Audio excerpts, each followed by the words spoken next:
to the Free Kick Podcast. My name is Todd. Make that back-to-back victories now for the Philadelphia Union. The first win at Subaru Park for the 2024 season.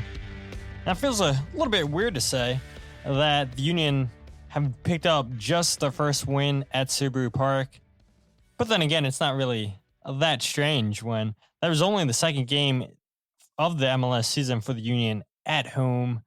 Yes, they've had a couple games in the CONCACAF Champions League, but neither one of those ended in a Union victory. So the Union finally get a victory at home at Subaru Park against Minnesota United, thanks to goals from Daniel Gazdag and Julian Carranza. And I don't know about you guys, but I'm feeling good. I'm feeling good about that game. I'm feeling good that the Union have some momentum going. It was a good day. You know, it was a 2 p.m. kickoff. Didn't get home super late. Like, how nice was that? I know I was talking to my sister. I was like, doesn't this feel great? Like, this is perfect. Like, we need more mid-afternoon games. She's like, no, because you lose so much of your afternoon, you can't accomplish much. And I'm like, what are you talking about? Like, this is perfect. Like, yes, you eat a mid-breakfast or get early lunch, whatever you want to call it, and then you head up to the stadium when it's not getting dark out. This is perfect. Like, please give me more 2 p.m. kickoffs. And I think that's the only one this season for the Union, unfortunately. Now, of course, that could change come Leagues Cup time because if I remember correctly, we had a couple games around like 3, 4 o'clock maybe. But for MLS games in general, I don't think we have any more afternoon kickoff games. I'm not looking at the schedule, but I'm pretty sure that sounds correct.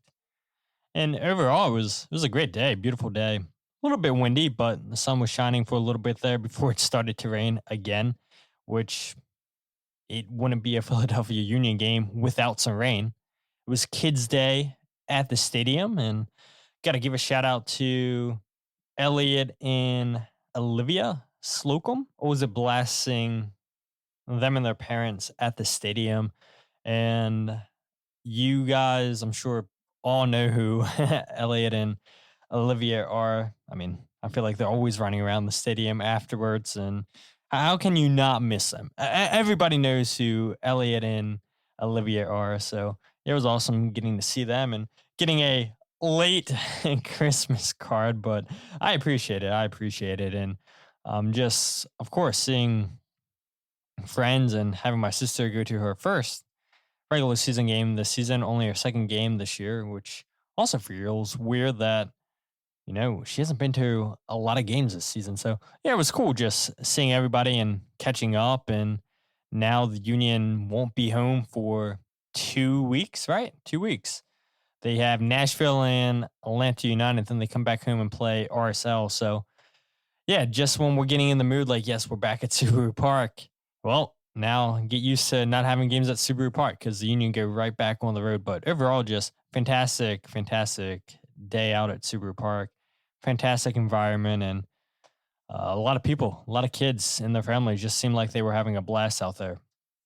But we have news to get to. Of course, we'll talk about the game. We'll go over some talking points I want to go over.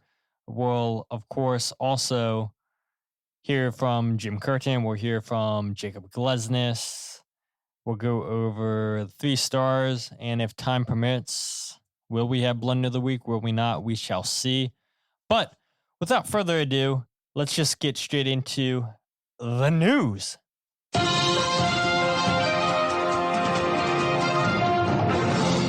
All right, so the first bit of news, we'll talk about the biggest talking point that people were talking about all last week. Jim Curtin was asked about it in his midweek press conference leading up to this Minnesota game.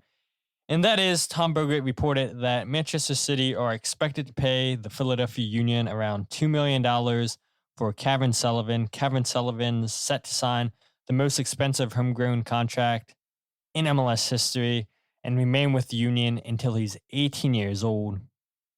And if you guys remember a couple episodes ago, you know, I wasn't as excited as a lot of fans were.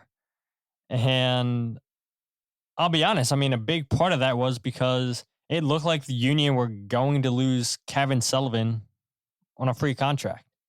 And I think that would have been the worst case scenario for the Union. And I saw some people on social media say, well, $2 million seems low. He's 14 years old. He's yet to play a professional game. To get $2 million for a 14-year-old, that's fantastic business. And this deal could raise up to $5 million for the Union with add-ons. The Union also get a sizable sell-on clause, according to Tom. And City and the Union have agreed that if Cavan's developing extremely well by the age of 16 to 17, then the Union would sell him to one of the City footballing group's other clubs in Europe, whether that be Palmero, whether that be Lamel in Belgium, whether that be Girona in Spain. Because remember, Cavan Sullivan cannot play in England until he's 18 years old.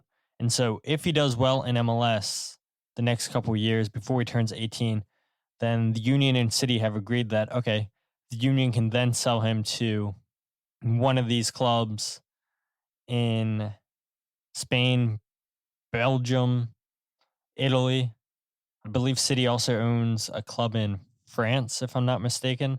So, and that's the agreement between all the parties to allow the Union to get some kind of compensation for Cavan, to allow him to still make his move to Manchester City. And if he overperforms expectations in MLS, then the Union would, I guess it would be a loan to one of the City footballing group's clubs in Europe. And then he would officially make that move to Manchester City because the deal is between Man City and the Union. But regardless, I mean, the Union are getting money for Cavan Sullivan. And that was my big thing. And yes, again, I'll repeat what I said a couple episodes ago, where I don't want to hype this kid up like everybody else is doing. I mean, the hype is certainly real, and I'm sure this won't be the last time we talk about Cavan. Jim Curtin said during that press conference too, when he's allowed to talk about things, when it's official, he'll have a lot more to say on Cavan, which then means I'll probably be playing clips from that press conference and then giving my thoughts on whatever Jim Curtin says. But yeah, I mean, the main takeaway is the Union gets something as opposed to nothing. Because it's very real that Cavan could have left at 16 years old and went to Lamel. That's what everybody thought was going to happen. He was going to go to Belgium and the Union get nothing. But instead, Man City and the Union sat down. Cavan sat down, agreed that, hey, look, the best thing for you to continue to develop is to stay in the Union system. And if you outperform these expectations, well, then you get your move to Europe earlier at one of the City footballing group's sister clubs. And then when you turn 18, then you arrive in Manchester with Manchester City. And so I think this is a good deal for all involved. Again, I want to repeat for the people that think the Union got ripped off that, wow, the Union are only getting $2 million for Cavan. He's yet to play a professional game for the Union. He's 14 years old. And I'll repeat myself once again. He's 14 years old. $2 million for a 14-year-old is good business. Getting a sell-on clause is good business. Though that does worry me a little bit because who's to say that Cavan doesn't live up to expectations and City don't just let him leave on a free. They just continue to loan him out and then eventually his contract runs out and now he leaves on a free and now the Union don't get any sell-on percentage. It's possible, but City believe in this kid. The Union obviously believe in this kid. U.S. Twitter believes in this kid. And we'll see what happens. I don't expect Cavan to play many games for the first team this season. I think Leagues Cup could be a possibility. Starting, I would be shocked if he starts at all this season. Even next season, that would be a little bit crazy too. But we shall see. The main thing is, repeating myself for the 20th time, the Union get money for Cavan, which it was very likely that they weren't going to. And Well, the Union have convinced him to sign a homegrown contract. Nothing's official yet. Once it's official, I'm sure we'll talk about it. But this is what Tom Bogert reported late last week, that Cavan Sullivan will sign a homegrown deal with the Union. Man City will pay compensation for Cavan, and all parties go home happy. But let's go ahead and talk about 4 other bulletin points I want to talk about. Number 1, this is really sad news. Paxton Palmakerl, who's only 24 years old with FC Dallas, well, he's done for the rest of the season. He's going to address cartilage damage in his left knee. And this is a player that was highly thought of coming out of FC Dallas's system. We had seen players like Justin Shea, Chris Richards, Weston McKennie all come out of Dallas's academy. And some of those guys didn't even get a chance to play with FC Dallas. They went straight to Europe, and it looked like, okay, well, a couple seasons, Dallas will have Paxton Palmakerl before he joins a long list of former players to make that move to Europe. And injuries have just completely derailed his career. And it's so sad to see. A player that was highly talented, getting call-ups at a young age with the U.S. team. You look during the 2016-2017 season, he had knee surgery. He missed 8 games. He then had knee surgery again the following season, missed 12 games. You look at the 2020-2021 season, he had groin surgery, missing 15 games. And he's had a ton of muscle injuries / hamstring injuries that have caused missed games. Again, he's only 24 years old, but for a player that everybody thought was going to be the next thing, the next player out of the Dallas Academy, he looks to be set to make a big impact going to Europe. It just never happened because of all the injuries. And you feel bad for him. And to have 3, now 4 major injuries, 3 to the knee, 1 to the groin, lots of muscular injuries. Man, you just have a hard time believing that he's ever going to live up to the hype that was once surrounding him. And not to put this back on Cavan, but who's to say the same thing doesn't happen to him? Who's to say that he doesn't start getting injuries just like Paxton? You never know. And so that's why it's good that the Union are getting something for Cavan without him even playing a first team game yet for the Union. I do believe he will eventually, but to get $2 million before you even step foot in a Philadelphia Union jersey, it's good business. So that is the latest update with Paxton Palmakerl of FC Dallas. Point number 3, and these are going to be 2 points back-to-back with LAFC. They've announced the signing of defender Maxime Chanot, and they've signed longtime MLS forward Kamara. And we'll start with Chanot first. Why does that name sound familiar to all you guys? Well, Chanot had made 165 MLS regular season appearances with New York City. 157 of those were starts. He scored 5 goals, had 1 assist while playing a key part for New York City over what felt like 10 plus years. I know it wasn't that long, but he was a staple for New York City. When you say New York City, you think of him, you think of Maxime Morales, Sean Johnson. And now Maxime's back after being with League 2 team in France, AC Alassio, and he'll join LAFC. He brings championship winning experience, winning the 2021 MLS Cup and the 2022 Champions Cup. So MLS, strong side LAFC, add a very, very experienced center back to the roster. And then, like I mentioned, they signed forward Kamara, for the 2024 season with an option for 2025. Chanot's deal is through the 2025 season. Kamara has played 17 seasons in MLS. He's played for 11 different MLS clubs. He's appeared in 418 regular season matches, 328 of those starts, played over 30,000 minutes in MLS, recorded 144 goals, which is the third most in MLS history, and he's 39 years old. But again, you want to bring experience to a young roster. You want to bring experience to a roster that has people who have played MLS, people that have that MLS experience, know what it takes to grind day in, day out, and to bring championships.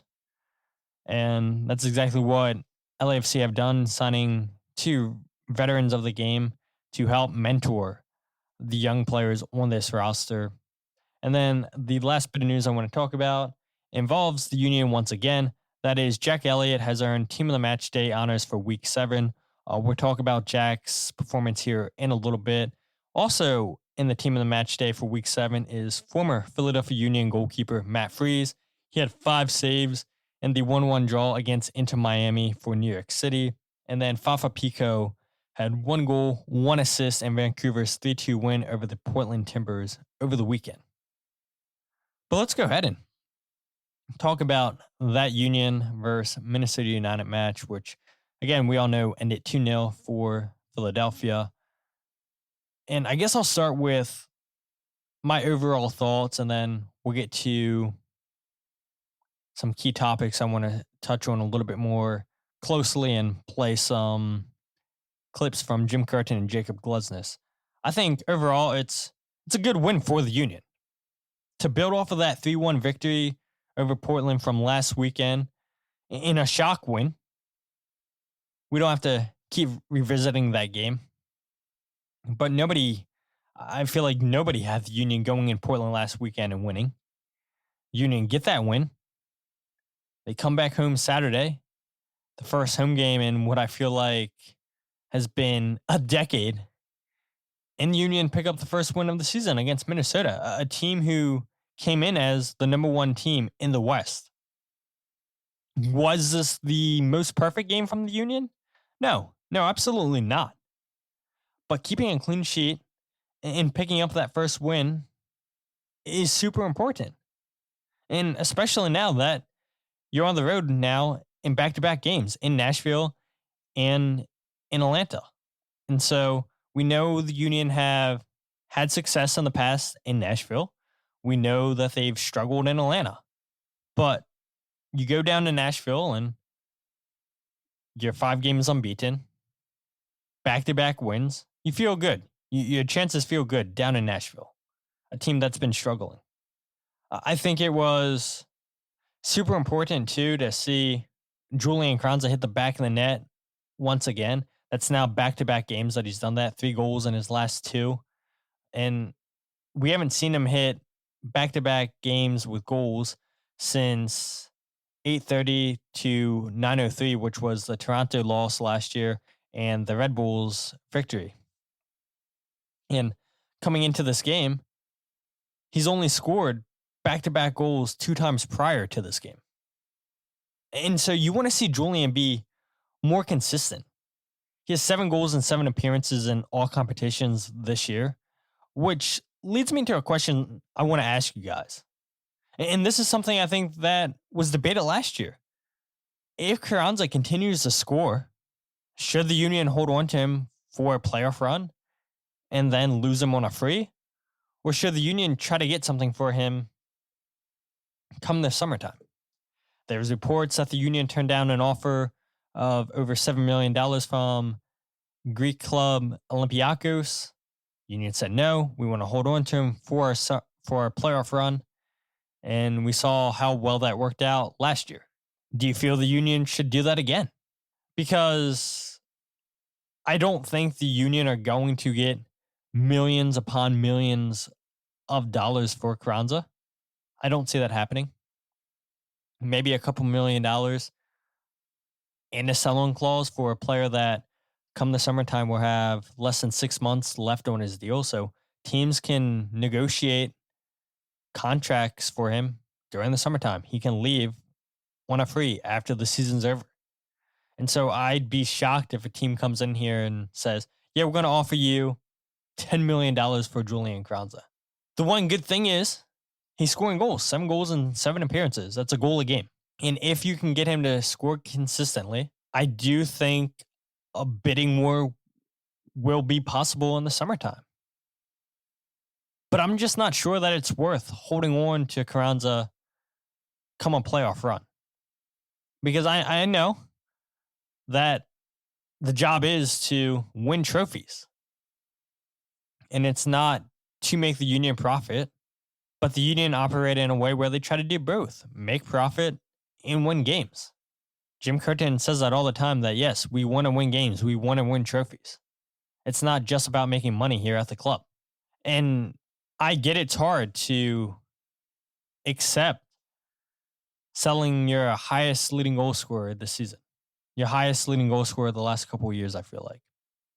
And last year, he was tied with Gazdag for 14 goals in the league. And then the year prior, he also had 14 goals, while Gazdag had 21 or 22, something like that. A lot of penalties. But I don't know. I'm torn.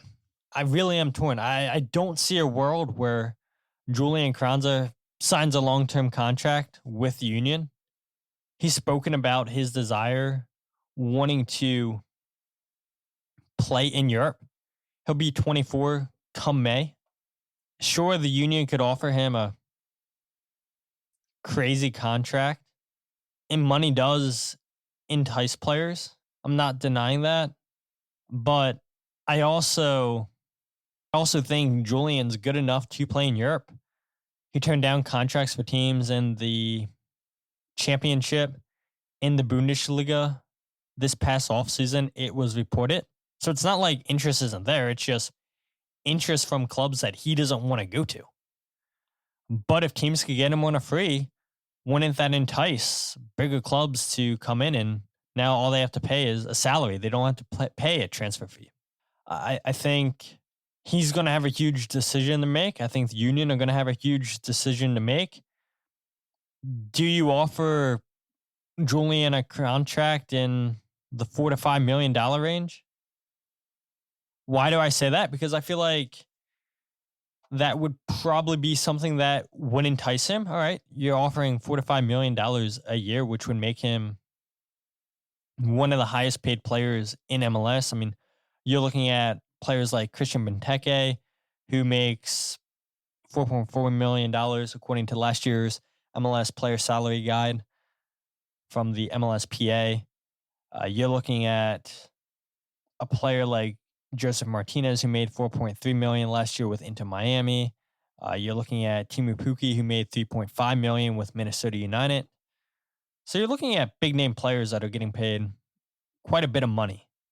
And I think that's what it would take. I think if you want to keep Julian Carranza here, you got to look at that $4 to $5 million a year salary.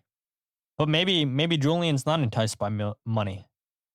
Maybe he's like, you know what, I'll take whatever's offered to me in Europe as long as it's a big club. So that's my question to you guys. I mean, what would you do if Carranza continues to score goals consistently, and now we're at the summer transfer window? Do you sell him or do you hold on in hopes that he can lead you to MLS Cup? He's good enough to help this team win. Absolutely. And if he stays hot all season long, for sure he can carry this team to MLS Cup. Has he shown it? Like I said, prior to this game, he's only scored in back-to-back games twice before. His biggest came in a 3-game stretch. He scored in all 3 games in 2022. Do I think Julian's capable of scoring more consistently? Absolutely. The data shows that, it hasn't really been there. Yes, he's scoring 14 plus goals the last 2 seasons, but they're coming in spurts. And that's how this front 3 operates, where, they're hot and cold. Some games they're on fire. Some games it's like, man, like, why can't you find the back of the net? So it's going to be interesting what the Union do come summertime. I think that there were opportunities for the Union to go up by more than 2 goals this game. Half chances created that could have and should have been better, and we'll touch on those more specifically. And you got to credit the Union for taking advantage of the mistakes by Minnesota, specifically Victor Eriksson, the center back that Minnesota substituted in the second half, had 2 huge mistakes. Misclues a ball on the Ale Bodoya assist to Julian Carranza, gets bodied by Chris Donovan. Jack McGlynn should have scored after Donovan passed on the ball. We can talk about that a little bit more specifically. But the Union didn't have any huge clear-cut chances in this game, which is a credit to Minnesota. But then on the flip side, you look at the mistakes by Minnesota. They didn't defend the set piece well, and we can talk about that here specifically as well. A misheader, and Alejandro Bedoya takes advantage of that. So credit where credit's due. Sometimes you got to create your own luck. Sometimes you got to want it more. And that's exactly what the Union wanted in this game against Minnesota. And so I guess the big point that I want to highlight first is Andre Blake's performance plus his injury. And so this is what Jim Curtin had to say as far as how Andre played. Oliver Zemla coming off the bench and helping keep that clean sheet. And plus an update on Blake's health. First with Andre, made some big saves in the first half, on particularly the one on Pukki, where he gets in behind the back line and is a really high-quality striker. Big save by Dre there. I think the collision happens on the one that, if you remember, he comes out and punches. He's a little bit exposed. I think he had some contact with the chest and head area. Just started to feel a little, he described it as lightheaded at the end of the game.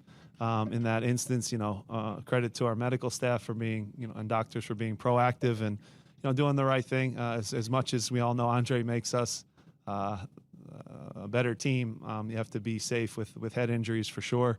Oliver stepped in cold and I thought did a great job. That is not an easy thing to do for people that don't maybe understand.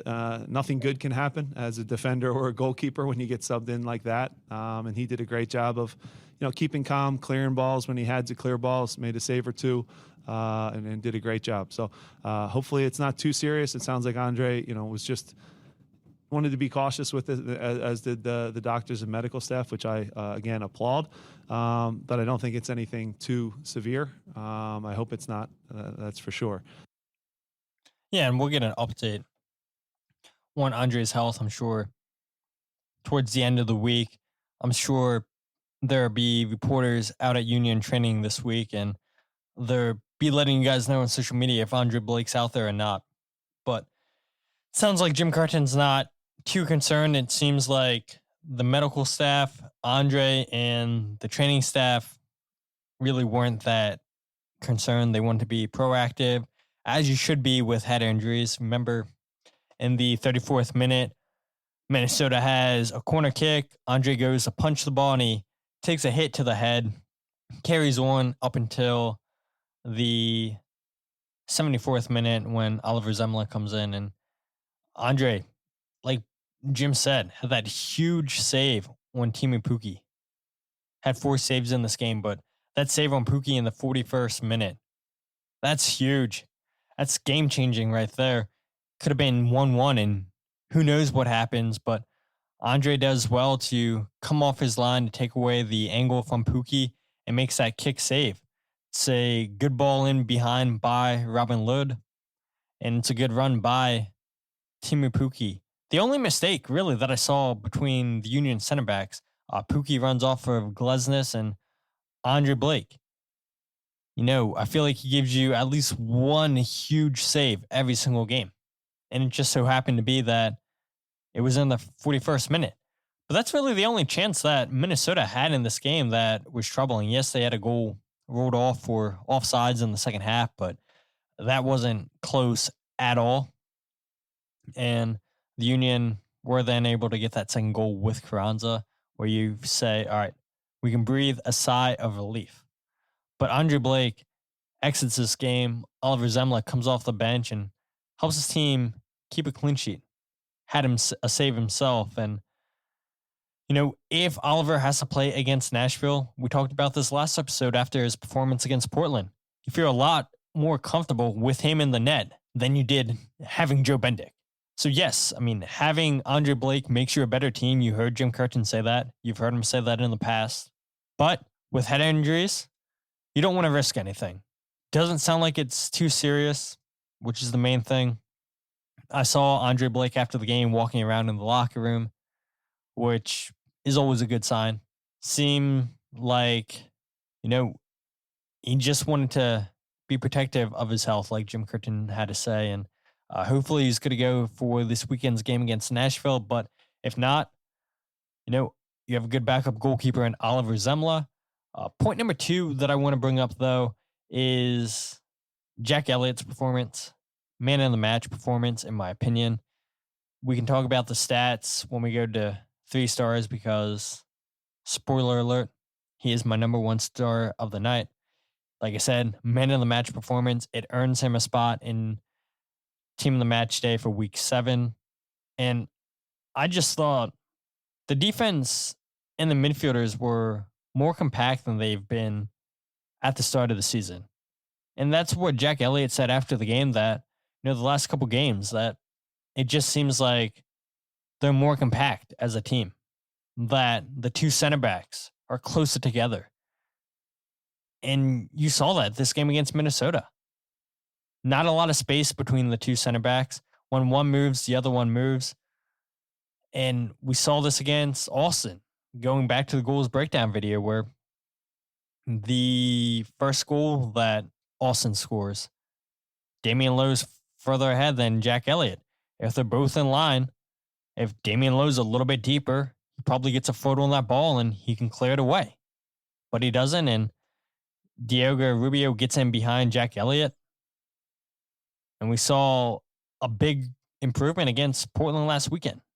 And now we saw an even bigger improvement against Minnesota. I thought Jack read the game really, really well. He anticipated the movement of the attackers when and where the pass was going to come. I thought he did a good job keeping Pookie quiet. I put out a highlights video on Twitter. I also made a goals breakdown video of Elliott's performance. It was just an overall really, really solid night by him.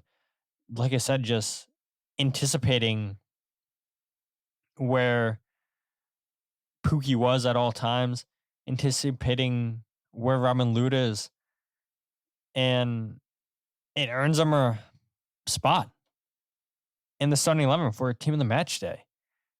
And you hope that this is more good things to come for the Union, for their center backs. Because if the Union are going to have success, they've got to keep clean sheets. They've got to continue to score first. They've now scored first in the last 3 games. And when the Union aren't playing from behind, odds are they're going to win games. Which, by the way, I know Kyle Almany is going to love this. One of my favorite websites, soccerstats.com, if you guys are into statistics and whatnot, they had a lot of really key stats the last couple of years, but for whatever reason, they weren't tracking some key stats this year. And now I'll give myself a pat on the back. I emailed them. I'm like, you guys are missing like goals per 10 minutes, goals per 15 minutes, equalizing goals scored, conceded, what's your record leading at halftime, trailing at halftime, a lot of really good stuff.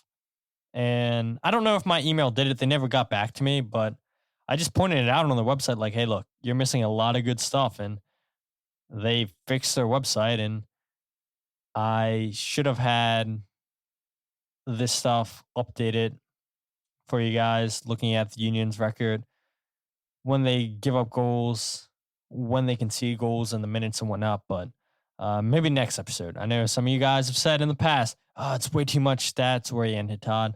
We don't need that many stats, but I know Kyle's happy. I know he is happy that soccerstats.com's up. Not a sponsor. Would love for them to be a sponsor of this podcast. And don't worry, guys. Now that website's back up and running, you'll get some really, really cool stats from me again. And I feel like half of you guys will then start tuning out the podcast, which we definitely don't want. But again, just anticipating the game well. His movement, his quickness. He had a slide tackle in the second half in the game where the attacker gets by him and then his long legs, he's able to catch back up and then time the pass perfectly where he's sliding and the ball goes out for a corner kick. And this is what you need. Anticipation. You need that type of defending. Jack also said after the game, when the front threes pressing well, it makes it easier. Jim Curtin said that after the game. And this is a credit to Jim Curtin that everything that he's telling us in the media, everything he's saying publicly, he's saying to these players. These players buy into everything that Jim Curtin says. It's kind of scary, honestly, how similar everybody's answers are. But I guess it's good that the players pay attention to Jim. I guess this is good for Jim knowing, hey, look, what we talk about in team meetings, in practices, is getting through to the players because they all repeat the same thing that he says, which can sometimes get repetitive. And it's like, please, somebody give us a different answer. But at least everybody's on the same page. And so Jack Elliott, man of the man performance. We'll go ahead and talk about 3 other things real quick before we end the podcast. We're not going to go to blunder of the week just because I feel like these next 3 points could go on forever. But there was half chances in this game. I talked about it earlier. More specifically, created by Quinn Sullivan. And I highlight this in the goals breakdown video, as well as the Jack Elliott highlights. YouTube.com/freekickpod is where you can check out the YouTube channel for the latest goals breakdown. Or in the Substack too. I upload those videos wherever you guys, prefer watching them. You have 2 options. But Quinn Sullivan, I saw a lot of fans, and this isn't a knock on anybody whatsoever, so please don't take it as that. But a lot of people thought that Quinn Sullivan played a really good game, that he had a man of the match performance. But I don't think so, honestly, because he mishit quite a few balls in this game. His passes were too short at times, specifically in the second half. One pass into Mikhail Uwer fell short. Then he had another pass into Julian Carranza. They were both very, very similar plays. Both Carranza and Uwer are making hard darting runs into the box, 1v1 against the center back. Quinn Sullivan runs half of the field, creates space on the right side of the field for himself. And then just that end product, it wasn't there this game. It was missing. And yeah, that's great to see that you're creating space out wide. You're doing well to run by defenders. But the decision making has to be better, especially when you're on the outside looking in for that Olympic squad. I think Quinn Sullivan's talented enough, but I do think that there's a lot of other people that are going to be pushing for one of those 18 spots, 16 spots if you want to take away the 2 goalkeepers. There's a lot of young, promising U.S. players that are going to be pushing for spots at the Olympics. And it's great to see Quinn finally taking advantage of his chances. It's great to see him getting starts. And maybe you feel a little bit different about him making the Olympic squad if he played more consistently last year. And so it's going to be hard for Quinn to make that final roster. But having performances like he had against Minnesota, which they're going to happen, don't get me wrong. I think he was solid on the night. But I don't think it's as big of a performance we've seen the last couple games. I don't think it's as big of a performance as some fans might make it seem like he had. Just that end product. If he can improve on that, then the sky's the limit for this dude. He's got an engine. He works tirelessly. He runs the whole field and doesn't even look like he's ever tired. But his end product was missing this game. So that's the only knock that I had on Quinn Sullivan this game. Always going to give you 110%. Then you look at the missed chances with McGlynn into Quinn Sullivan. It's a fast break by the Union. 3v2 situation. McGlynn passes to Sullivan. Maybe the ball is a little bit too ahead of him. Quinn Sullivan takes the wrong angle, misses the ball. Maybe Dane St. Clair makes the slightest bit of contact on Quinn. It's not given as a penalty, and the Union play on because of it. But there's a chance right there where the Union should have been up by 3 goals. And then you have Chris Donovan bodying Eriksson, plays a beautiful ball into Jack McGlynn, and Jack McGlynn 1v1 against Dane St. Clair. Does well coming off his line, making himself big, and he sees his shot saved. But that shouldn't have been in the back of the net. And so the good thing is the Union were already up 2-0 at that point, but they could have and probably should have had more goals in this game. But fortunately for them, that those missed chances didn't come back and haunt them. But there was definitely opportunities in this game for more goals, 100%. So the last 2 things that I do want to touch on, and that's kind of going off of what I was just talking about with Quinn Sullivan, is in the second half, the Union, when they brought on Bedoya, they actually changed out of the diamond into the 4-4-2 flat formation like we saw last weekend in Portland. Here I go mentioning Portland again. But Jim Curtin said after the game that I didn't want to play that formation, but all credit has to go to my coaching staff for convincing me otherwise. And this is what Jim Curtin had to say to playing that 4-4-2 flat formation once again. I give my staff credit because I didn't want to do it today. I have to admit, I didn't want to because at home I always think it's a little conservative to go a little bit deeper, but it wound up working and it gave us a calmness in the middle part of the field. So Richter, Frank, and Phil kind of said, just stick Ollie in the middle, give us 2 6s, him and Jose can share it, and leave Quinny just do his thing on the right. So I trusted them. When it first happened, they almost scored right away, and I was pissed. But that's soccer, and that's the fickleness of this game. But at the end of the day, I'm humble enough to say they were right. You know, it was a great decision, and it helped the team. So it is something we can go to, Jonathan. And I like it on the road a lot because if you saw, we can be 20 to 25 yards a lot easier from front to back, and guys are in positions to help, and the matchups are clear, and we're good on the counter out of it. So we'll see as the year goes, but it's good to have multiple formations and options to go to, and based on the different skill set and personnel that we have. So another sneaky, quiet, good game from McGlynn, right? A good game from Quinny, Harriel again. So you can go through the list. Guys are playing at a high level, and make no mistake, it's because if they don't play good, there's other guys that are there to replace them. All right, so there's a lot to break down there in that clip. We'll start with what he just said, that guys are playing at a high level because there's players right there to get into the starting 11. That's what you want to have a successful team.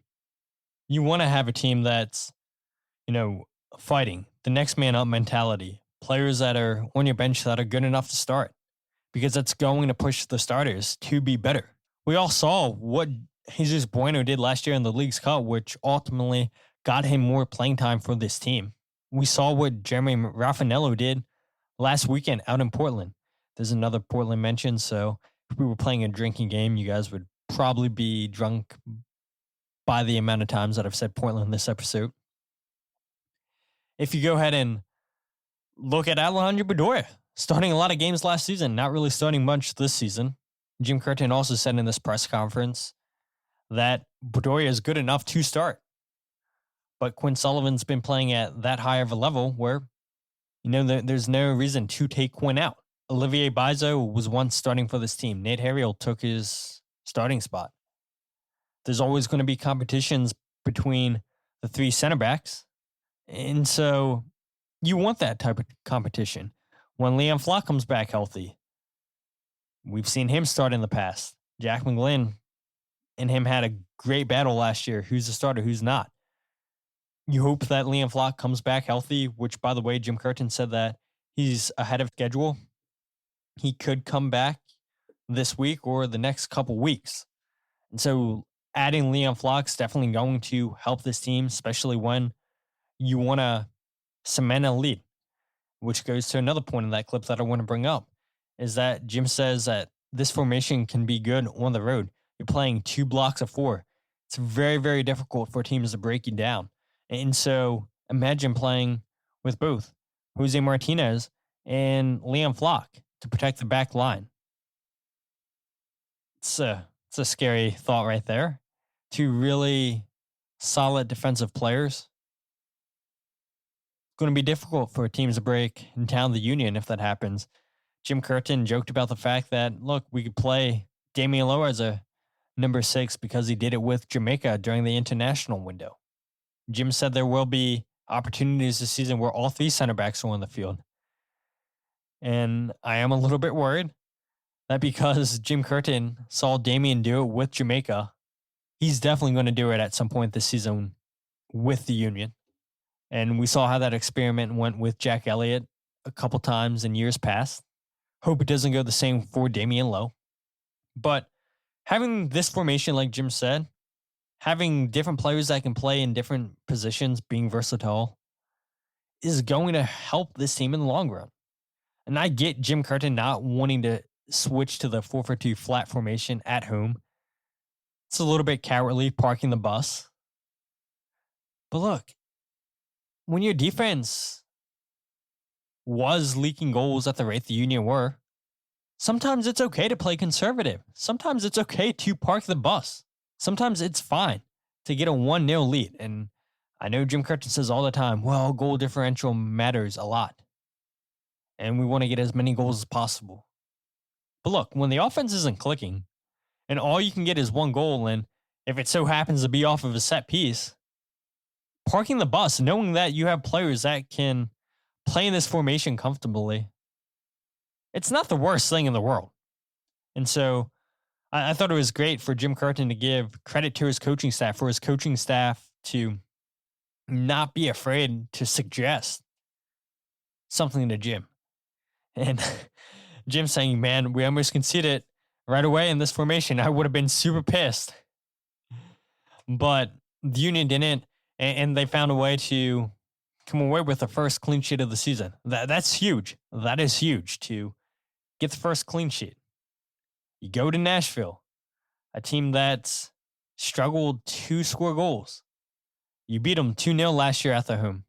You're going to need another strong performance on the road. And if the Union so happen to play the 4-4-2 and it gets them a result on the road again, hey, then so be it. But the last clip I want to play, this is both from Jim Curtin and Jacob Glesnes. Both of those guys are talking about the set pieces that the Union had in this game. You know, it's 4 goals off of set pieces in 5 games in MLS play now for the Union. I don't know if you guys noticed this, but the last couple of years, the Union would always play the ball in the air towards the near post. It's usually Alejandro Bedoya that's trying to flick it, and who knows where the ball is going to go inside the box. But then the Union changed it up this game against Minnesota, where there was a lot of low corner kicks towards that near post, and they would hope to get a flick one with a foot. It was usually Jacob Glesnes being the player. And so I asked Jim Curtin after the game, look, is this something that you guys scouted that you thought would be a weakness for Minnesota? Is that why you implemented that strategy in this game? What's the reasoning behind why you guys decided to try these type of corner kicks? And this is what Jim Curtin had to say. Team scout us too, right? So we have to have some variation. I think you saw Kai hit a couple. If you noticed, he usually hits, hard, curled balls. He had a couple that were just flat and made it a jumping contest because we had, I'll just say, a significant height advantage on the set pieces today. So caught them off guard, I think, on the first one that was whipped in low. I don't know. I haven't seen it back, but there's enough traffic in the front that it gets through, fortunately for us. And Danny does a great job beating his man to the back post. So good design there. But you have to have variation. Otherwise, teams watch us play too, so they try and take away the strengths and weaknesses. And certainly Kai on our restarts is something that is really dangerous for us. And we're lucky to have that dangerous ball whipped into the box. And good teams, score goals off restarts and win these kind of games that maybe wasn't perfect today, but it was a solid, professional, good win. Yeah, 100%. You've got to score goals off of restarts. And like I mentioned before that clip, the Union have 4 and 5 now, which, I should have been looking to see where that ranks in MLS. I know they were tied for the lead at 3, but they could now be in first place now with 4 goals. But Jim's right. I mean, I feel like maybe he tried to play me there a little bit, saying, well, no, team scout us too. Like, duh, that's obvious. We know that. But I don't know. It's I wasn't sure if the Union players were seeing something on the field or if this is something that the coaching staff said, hey, look, we're going to implement against Minnesota in this game. I mean, Jim Curtin said they had the height advantage of this game, so maybe you expect it, maybe Minnesota expect it. Just a lot of high corners and hope that they don't get out jumped by the Union.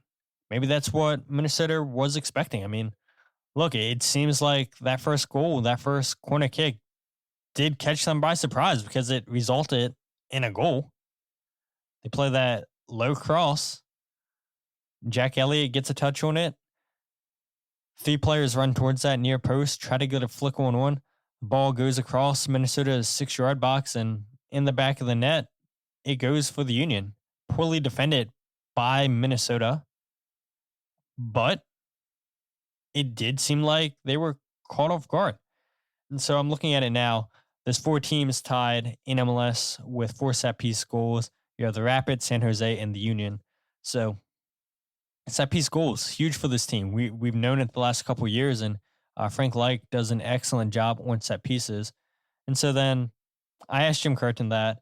I want to ask Jacob Glesnes the same thing to see what Jacob would say. Hey, look, what are you guys seeing different? Were you guys seeing something different this game? Is this why you guys decided to do your corners this way, or what exactly is the reasoning? And this is what Jacob said.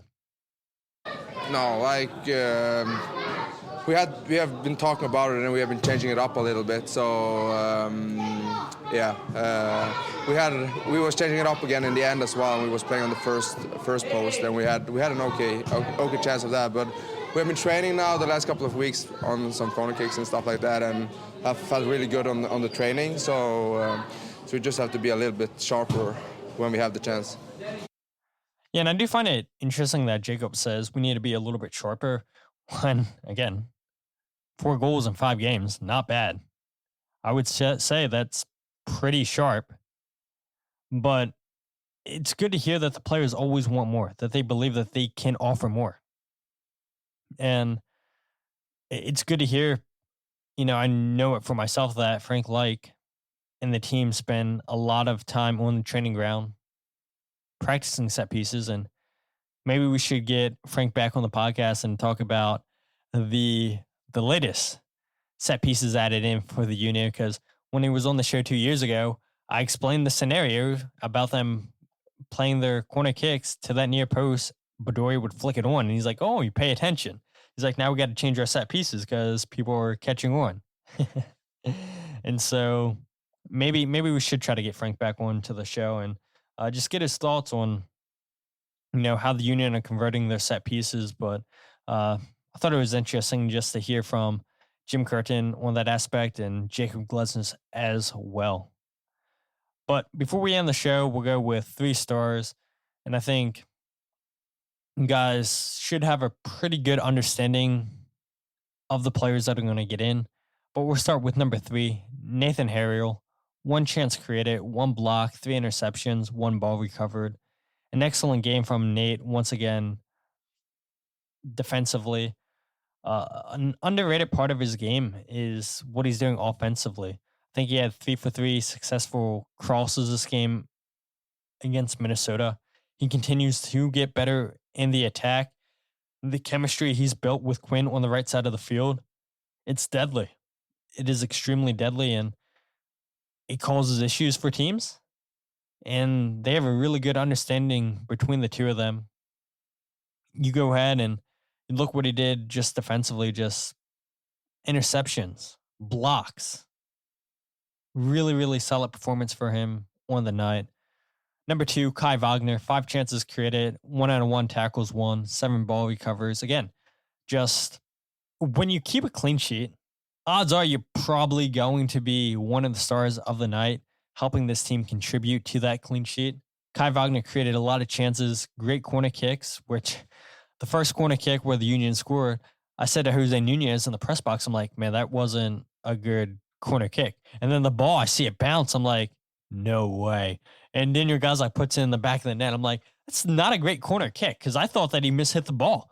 But then you keep seeing the Union play this low cross, and it's like, okay, this is obviously something that they saw. And again, that's exactly why I wanted to ask Jim Curtin, because this isn't typically how the Union play their set pieces, but I understand that. You've got to have different variations, and it seems to be what was working against Minnesota this game because they didn't have an answer for it. So a lot of chances created by Kai in this game. Defensively, very solid. And then Jack Elliott, man of the match. 1 assist, 3 out of 3 tackles won, 1 block, 2 interceptions, 6 ball recoveries, 5 out of 7 duels won. Just a really, really solid game by Jack. His best game on the night. And hopefully that continues, that he can continue to get better and better because, you know, when these center backs are playing at their highest level, they are some of the best center backs in MLS. But then when they have stinkers, they look like some of the worst. And then that's when you start questioning the Union need new center backs.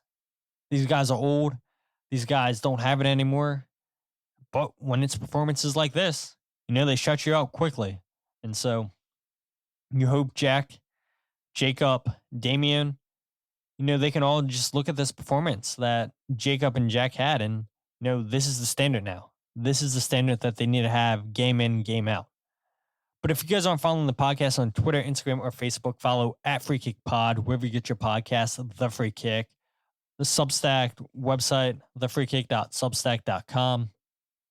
Check out the YouTube account, youtube.com/freekickpod for the latest schools breakdown videos. And I'm super excited, guys.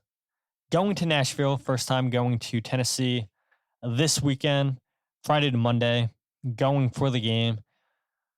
Unfortunately, I won't be in the press box, but it's for good reasoning. I'm super excited. My friend Brad lives in Knoxville, and so we'll catch up again. I think this is our 3rd Union game, Brad, that we're attending together. I believe it is. You'll let me know, though, through text after you're done listening to this episode, I'm sure. But what I'm most excited about is my good pal, Jem Twigar, who lives over in London, who has been on this podcast before. He's coming to his first Philadelphia Union game. He was in Nashville last year for vacation. I convinced him to go to a Nashville versus Portland Timbers game. Wasn't a fan. Was not a fan, he said. But he went. And we're going to meet up for the first time in person. And so I'm just super, super excited to meet Jem, to watch a Union game together.